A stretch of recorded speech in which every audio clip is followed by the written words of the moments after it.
एक ओर उनकी कविताओं में ओज, विद्रोह, आक्रोश और क्रांति की पुकार है, तो वहीं दूसरी ओर कोमल श्रृंगार भावनाओं की अभिव्यक्ति। अगर हम उनकी रचना की एक पंक्तियाँ पढ़ लेते हैं तो दूसरी पंक्तियों को पढ़ने के लिए हमारा मन व्याकुल हो जाता है। जब तक उनकी पूरी रचना समाप्त ना हो जाए तब तक हमें चैन नहीं आता है, चाहे उनकी रचना कितनी भी बड़ी क्यों ना हो। पर रचना पूरा का पूरा पढ़ने के बाद भी मन में एक लालसा सा रह जाता है कि काश थोड़ा सा और होता। ऐसे महान राष्ट्र कवि रामधारी सिंह दिनकर जी को सत सत नमन।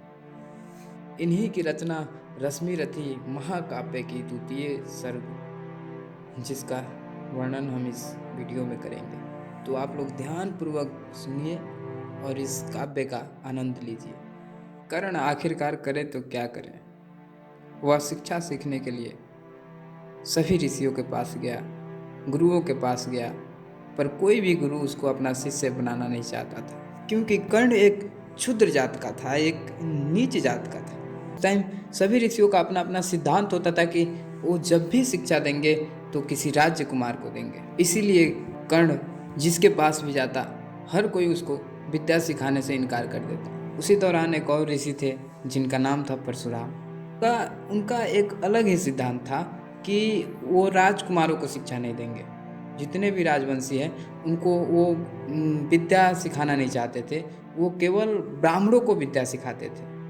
पर इस बार कर्ण उनके पास नहीं गया पूछने के लिए कि आप हमें शिक्षा देंगे कि नहीं। कर्ण क्या किया कि ब्राह्मण बन के उनके पास गया शिक्षा सीखने के लिए, जिसके बाद परशुराम कर्ण को अपना शिष्य बना लेते हैं और उसे विद्या सिखाने लगते हैं। और उसी दौरान कर्ण से एक ऐसी गलती हो जाती है जिससे कि परशुराम जी को यह पता चल जाता है कि मेरे साथ धोखा हुआ है, और फिर वो कर्ण को एक ऐसा श्राप देते हैं जो कि युद्ध में कर्ण के लिए काल साबित होता है। आखिरकार कर्ण से ऐसी क्या गलती हो जाती है, आइए जानते हैं रामधारी सिंह दिनकर जी की इन शब्दों में। मैं शंकित था ब्रह्मा वीरता मेरे साथ मरेगी क्या, परशुराम की याद विप्र की जाति न जुगा धरेगी क्या, पाकर तुम्हें किंतु इस वन में मेरा हृदय हुआ शीतल, तुम अवश्य ढोओगे उसको मुझ में है जो तेज अनल।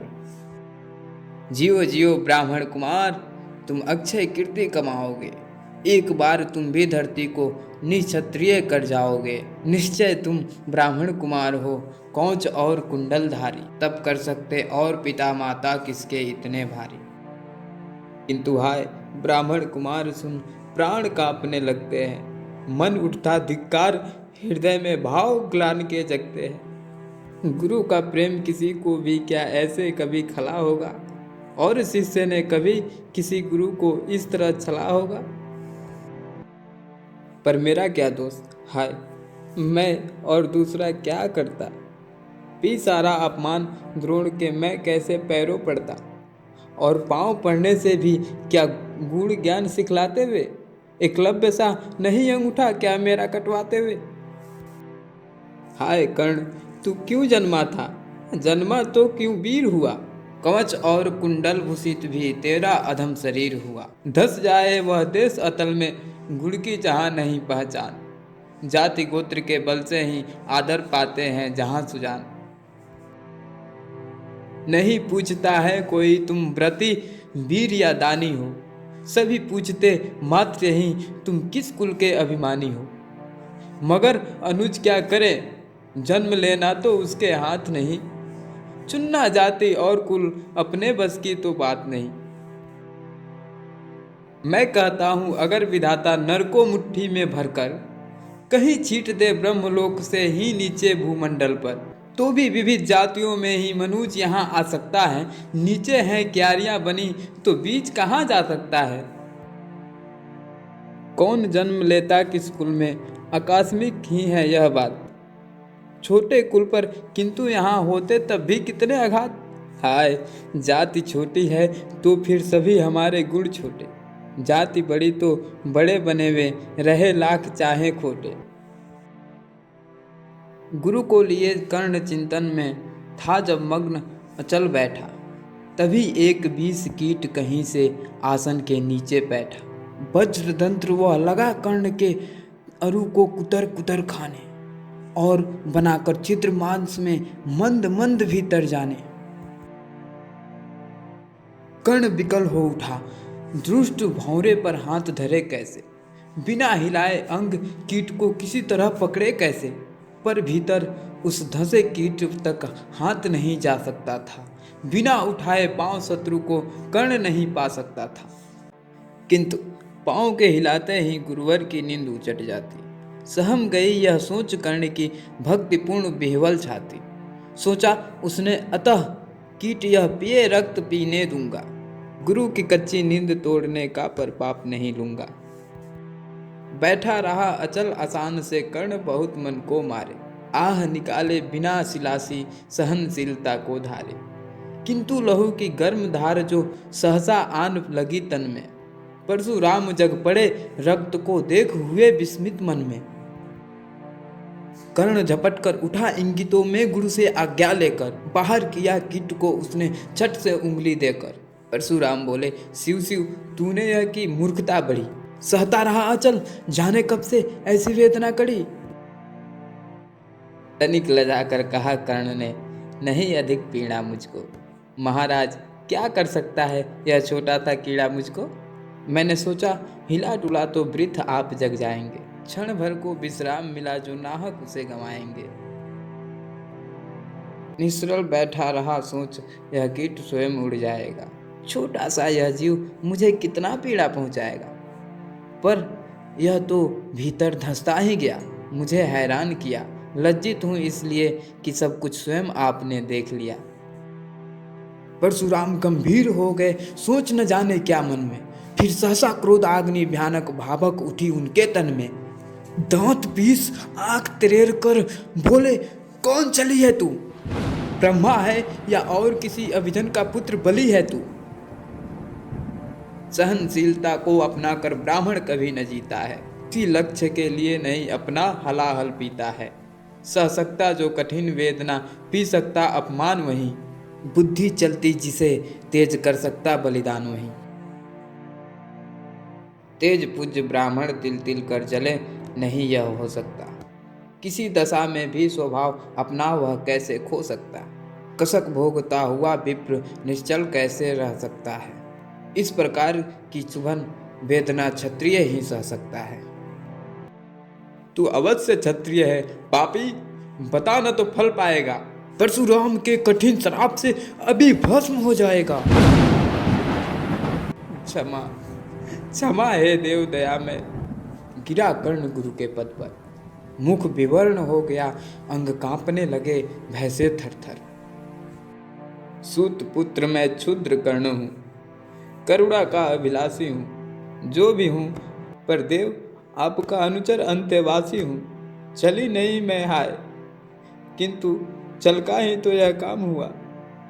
आया था विद्या संचय को, किंतु व्यर्थ बदनाम हुआ। बड़ा लोभ था बनु शिष्य में करते वीर के जेता का, तपोदीप्त सुरमा विश्व के नूतन धर्म प्रणेता का। पर शंका थी मुझे सत्य का अगर पता पा जाएंगे, महाराज मुझ सूत पुत्र को कुछ भी नहीं सिखाएंगे। बता सका मैं नहीं इसी से प्रभु, जाति अपनी छोटी, करे देव विश्वास भगवान और न थी कोई खोटी। पर इतने से भी लज्जा में हाय गड़ा जाता हूँ, मारे बिना हृदय में अपने आप मरा जाता हूँ। छल से पाना मान जगत में किलविश है मल ही तो है, ऊंचा बना आपके आगे सचमुच यह छल ही तो है। पाता था सम्मान आज तक दानी व्रती बलि होकर, अब जाऊंगा कहाँ स्वयं गुरु के सामने छली होकर। करे भस्म मुझे देव सम्मुख है मस्तक नत मेरा, एक कसक रह गई नहीं पूरा जीवन का व्रत मेरा। गुरु की कृपा साप से जलकर अभी भस्म हो जाऊंगा, पर मंदांध अर्जुन का मस्तक देव कहाँ मैं पाऊंगा। यह तृष्णा यह विजय कामना मुझे छोड़ क्या पाएगी, प्रभु अतृप्त वासना मरे पर भी मुझे को भरमाएगी। दुर्योधन का हार देवता कैसे सहन करूंगा मैं। अभय देख अर्जुन को मरकर भी तो रोज मरूंगा मैं। परशुराम का शिष्य कर्ण पर जीवन दान न मांगेगा। बड़ी शांति के साथ चरण को पकड़ प्राण निज त्यागेगा। प्रस्तुत हूँ दे साफ किंतु अंतिम सुख यह पाने दे। इन्हीं पद पद्यों के ऊपर मुझको प्राण गंवाने दे। लिपट गया गुरु के चरणों से बिकल कर्ण इतना कहकर। दो कड़िकाएं गिरी अश्रु की गुरु की आंखों से बहकर। बोले हाय कर्ण तू ही प्रतिभट अर्जुन का नामी है। निश्चर लखार धृतराष्ट्रों का विश्व विजय का कामी है। अब समझा किस लिए रात दिन तू वैसा श्रम करता था। मेरे शब्द शब्द को मन में क्यों सीपी सा धरता था। देखे अगणित शिष्य द्रोण को भी करतब कुछ सिखलाया। पर तुझसा जिज्ञासु आज तक कभी नहीं मैंने पाया। तूने जीत लिया था मुझको निज पवित्रता के बल से। क्या था पता लूटने आया है कोई मुझको छल से। किसी और पर नहीं किया वैसा स्नेह मैं करता था। सोने पर भी धनुर्वेद का ज्ञान कान में भरता था। नहीं किया कर्पण्य दिया जो कुछ था मेरे पास रतन। तुझमें निज को सौंप शांत हो अभी अभी प्रमुदित था मन। पापी बोल अभी भी मुख से तू न सुतरथ सालक है। परशुराम का शिष्य विकर्मी प्रिय वंश का बालक है। सूत वंश में मिला सूर्य सा कैसे तेज प्रबल तुझको। किसने लाकर दिए कहाँ से कवच और कुंडल तुझको। सुत सा रखा जिसे उसको कैसे कठोर हो मारूं मैं। जलते हुए क्रोध की ज्वाला लेकिन कहाँ उतारूं मैं। पद पर बोला कर्ण दिया था जिसको आंखों का पानी। करना होगा ग्रहण उसी को अनल आज है गुरु ज्ञानी। बरसाइए अनल आंखों से सिर पर उसे संभालूंगा। दंड भोग जलकर मुनि सत्तम छल का पाप छुड़ा लूंगा। परशुराम ने कहा कर्ण तू वेद नहीं मुझको ऐसे। तुझे पता क्या सता रहा है मुझको असमंजस कैसे। पर तूने छल किया दंड उसका अवश्य ही पाएगा। परशुराम का क्रोध भयानक निष्फल कभी न जाएगा। मान लिया था पुत्र इसी से प्राण दान तो देता हूँ। पर अपनी विद्या का अंतिम चरम तेज हर लेता हूँ। सिखलाया ब्रह्मास्त्र तुझे जो काम नहीं वह आएगा। है यह मेरा साप समय पर उसे भूल तू जाएगा। कर्ण विकल हो खड़ा हुआ कह हाय किया यह क्या गुरुवर। दिया साफ अत्यंत निदारुण लिया नहीं जीवन की वर। वर्षों की साधना साथी प्राण नहीं क्यों लेते हैं। अब किस सुख के लिए मुझे धरती पर जीने देते हैं। परशुराम ने कहा कर्ण यह श्राप अटल है सहन करो। जो कुछ मैंने कहा उसे सिर पर ले सादर वहन करो। इस महेंद्रगिरी पर तुमने कुछ थोड़ा नहीं कमाया है। मेरा संचित लिखित ज्ञान तूने मुझसे ही पाया है। रहा नहीं ब्रह्मास्त्र एक इससे क्या आता जाता है। एक शस्त्र बल से न वीर कोई सब दिन कहलाता है। नई कला नूतन रचनाएं नई सूझ नूतन साधन। नए भाव नूतन उमंग से वीर बने रहते नूतन। तुम तो स्वयं दीप्त पौरुष हो कवच और कुंडल धारी। इसके रहते तुम्हें जीत पाएगा कौन सुबट भारी। अच्छा लोवर भी कि विश्व में तुम महान कहलाओगे। भारत के इतिहास कीर्ति से और धवल कर जाओगे। अब जाओ लो विदा वत्स कुछ कड़ा करो अपने मन को। रहने देते नहीं यहाँ पर हम अभिशाप किसी जन को। आए छीनना पड़ा मुझी को दिया हुआ अपना ही धन। सोच सोच कर यह बहुत विकल हो रहा नहीं जाने क्यों मन। व्रत का पर निर्वाह कभी ऐसे भी करना होता है। इस कर से जो दिया उसे उस कर से हरना होता है।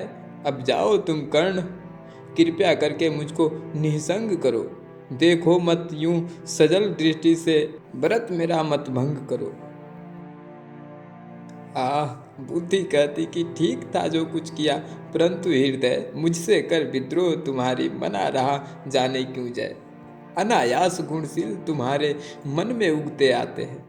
भीतर किसी अश्रु गंगा में मुझे बोल नहलाते हैं। जाओ जाओ कर्ण, मुझे बिल्कुल असंग हो जाने दो। बैठ किसी एकांत कूज में मन को स्वस्थ बनाने दो। भय है तुम्हें निराश देखकर छाती कहीं न फट जाए। फिरा लूं अभिशाप पिघल कर बाणी नहीं उलट जाए। इस प्रकार कह परशुराम ने फिरा लिया आनन अपना। जहाँ मिला था वहीं कर्ण का बिखर गया प्यारा सपना। छूकर उनका चरण कर्ण ने धैर्य अश्रु का दान किया, और उन्हें जी भर निहार कर मंद मंद प्रस्थान किया। परशुराम के चरण की धूली लेकर, उन्हें अपने हृदय की भक्ति देकर, निराश से विकल टूटा हुआ सा, किसी गिरी सिंगार से छूटा हुआ सा, चला खोया हुआ सा कर्ण मन में, कि जैसे चांद चलता हो गगन में। और इसी के साथ हमारा रश्मि रति का यह द्वितीय सर्ग समाप्त हो जाता है। उम्मीद करता हूँ कि आप लोगों को रश्मि रति का द्वितीय सर्ग बहुत अच्छा लगा होगा। यहाँ तक साथ रहने के लिए, सुनने के लिए आप सभी का बहुत बहुत धन्यवाद।